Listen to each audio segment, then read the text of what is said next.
Hello, in this demonstration I'm going to show you how easy it is to create a control break report listing using the i4 web reporter. First I'm going to add a new query.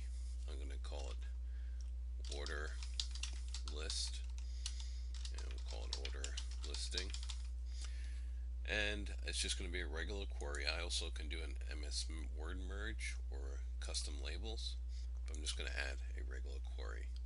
First thing it does is prompt me. I'm going to go in here and select the files I want to use.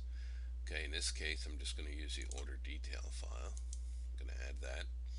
That's all I need. I could do a join, like if I wanted to join to a employee or something like that, I could do that. I'm just going to look at the order detail file right now. As soon as I do that, it comes up and it gives me a list of all the fields in that file.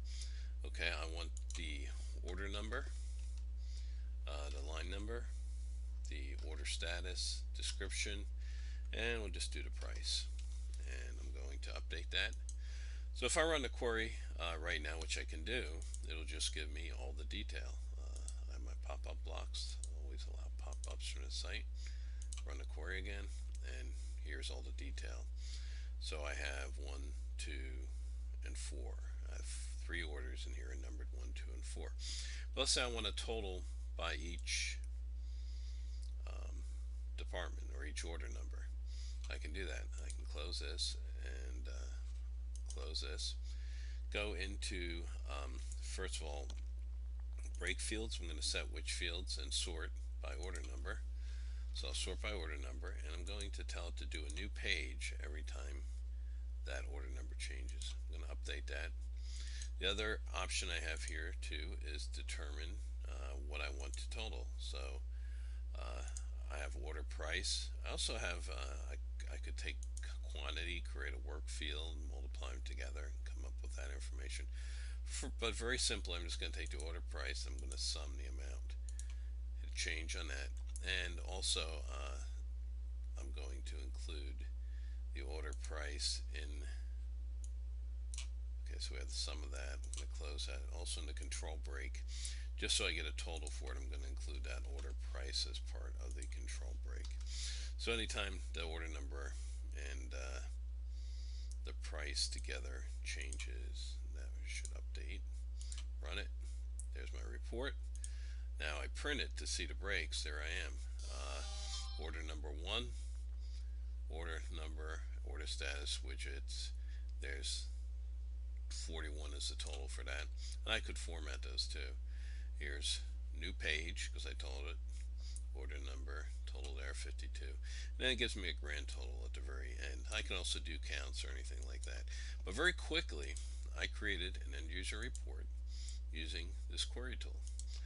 The other option I have, I could also select the order number. So I have prompted fields, and there's a lot of different types of fields. There's like a date field, a drop down, alphanumeric, a lookup where you could look up data in a database, predefine those. I'm going to do a very simple one, a numeric. I'm going to say order number, and I'm just going to use length 5, I'll say, or 4. Add that. Or I could use a range too, so I'll add that. That's very interesting. So we'll close this up, and then all I have to do is go into record selection. If you look here, I have order number, so I could say order number is equal to this field right here, and add that. And this is a selection criteria now.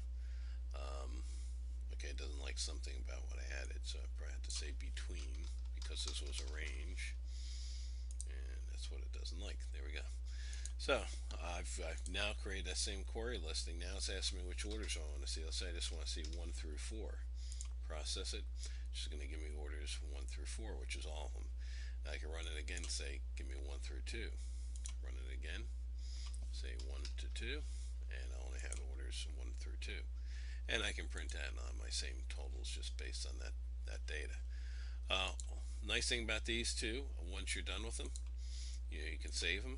And so if I look here, there's last change date. There's my order listing query. Anytime I want to run it, I could put it into a URL, put it on a menu. menu. I can just run it right from here, and I can do a report on my order numbers.